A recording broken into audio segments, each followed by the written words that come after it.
अस्सलाम वालेकुम जी। मेरा नाम है डॉक्टर मोहम्मद नसीर शकूर और मैं डेंटल केयर के नाम से मुल्तान में प्राइवेट प्रैक्टिस कर रहा हूँ।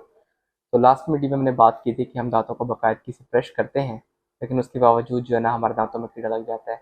उसके लिए मल्टीपल चीज़ें मैंने बताई थी जो आप लास्ट वीडियो में देख सकते हैं कि ब्रशिंग कैसे करनी है, किस तरह उसका एंगल बनाना है और किन किन पार्ट्स को हमने करना है।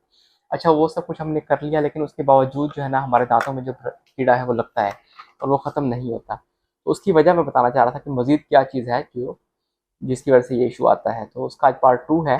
और पार्ट 2 ये है कि आपने मैंने उस दिन डेमो में आपको सब कुछ बताया था, पिछली वीडियो में मैंने एक्सप्लेन किया था कि अपने दांतों को ब्रश करना है, 45 का एंगल बनाना है, हर दांत को ब्रश नीचे से ऊपर लेके जाना है, ऊपर से नीचे लेके आना है, पीछे वाले दांतों को भी ब्रश करना है, एटसेट्रा एटसेट्रा। सब कुछ एक्सप्लेन करने के बावजूद अब एक ऐसी जगह है जहाँ पर हमारा जो ब्रश है वो नहीं पहुँचता। वो जगह है ये जगह, वीडियो करीब ले आए, दांतों के दरमियान की जगह। जो दो दांतों के दरमियान की जगह है, यहाँ पे आपका ब्रश कभी नहीं पहुँचता।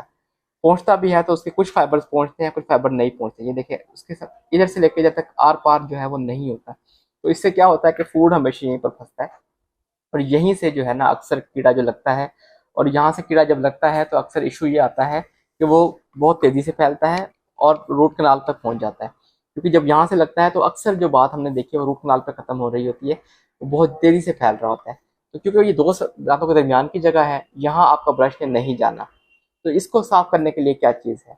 इसको साफ करने के लिए एक ही चीज़ जो बाजार से आपको मिलेगी वो है डेंटल फ्लॉस। ये आपको मेडिकल स्टोर से भी मिलेगी और अच्छे डिपार्टमेंटल स्टोर से भी आराम से मिल जाती है, इजीली अवेलेबल है।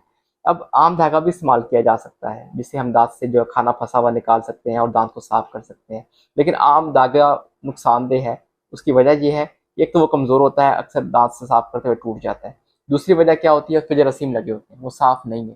तो जब आप साफ नहीं है तो उल्टा आप अपने दांतों को मजीद जरासीम से आलूदा कर रहे हैं। तो फ्लॉस का फ़ायदा क्या है कि ये नायलॉन का बना होता है, जल्दी से टूटता नहीं है। दूसरा, ये साफ है, स्टेरिलाइज्ड है, इसके ऊपर जरासीम पहले से नहीं है। और तीसरा ये है कि इसके ऊपर फ्लेवर लगा होता है अक्सर, जिससे स्मेल पैदा नहीं होती, साफ करते हुए ना स्मेल पैदा नहीं होती। और चौथी चीज़ ये है कि ये दांत को जख्मी नहीं करता गम्स को। जब हम उसको लेके जाते हैं तो ये क्योंकि शार्प नहीं होता, आम धागा शार्प होता है, ये जख्मी नहीं करता। तो ये है असल चीज़ की जिससे हम दांत को दरमियान के को साफ करते हैं। इसका प्रैक्टिकल डेमो मैं आपको दे देता हूँ। एक दफ़ा ले आए, करीब ले आए।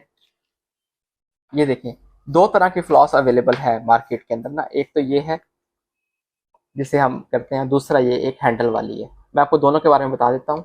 जो फ्लॉस हमारी ये है, इसको आपने ऐसे लेना है, तकरीबन ऐसे 3 से 2 फुट के करीब, और उसके बाद ऐसे कट कर देना है। ठीक है, इसके बाद इसको आपने फिंगर पे ऐसे लपेटना है।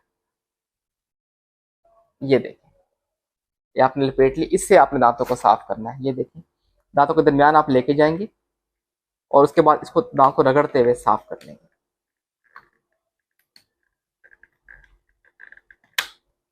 ये तरीका है फ्लॉस यूज करने का। यही आप ऊपर करेंगे, यही नीचे करेंगे, दाएं बाएं दरमियान में जितनी भी जगह हो दांतों के दरमियान की, जहां भी आपको दांतों के दरमियान की जगह नजर आती है वहां पे आप फ्लॉस लेके जाएंगे और इसको साफ कर लेंगे। अच्छा, दूसरा ये है कि ये थोड़ा सा हेक्टिक हो जाता है। पेशेंट हमें कहता है, अक्सर शिकायत करता है कि जी हमारा तो ऐसे लिपटता नहीं है या हमसे तो ऐसे साफ नहीं होता। तो उसके लिए दूसरी चीज़ है ये हैंडल वाली फ्लॉस। मैं ये पेशेंट को एडवाइस करता हूँ। इसका फायदा ये है कि ये हैंडल इसके साथ लगा हुआ है, ईजी टू यूज है। इसको आप मुंह के अंदर लेके जाएंगे ऐसे, और ये ऐसे साफ करते हुए निकाल लेंगे। जब आप ये काम शुरू करेंगे तो बहुत मुश्किल है कि खाना फंसे। और जब खाना नहीं फंसेगा तो दांतों के दरमियान की सतह जो है वो सही रहेगी, वहाँ पर साफ भी होती रहेगी। क्योंकि ये दो काम कर रहे हैं, तो खाना निकाल रहा है, दूसरा रगड़ दे रहे हैं, आपको फ्रिक्शन पैदा कर रहे हैं। उस फ्रिक्शन से दांतों के दरमियान की जगह जो है वो साफ हो जाएगी।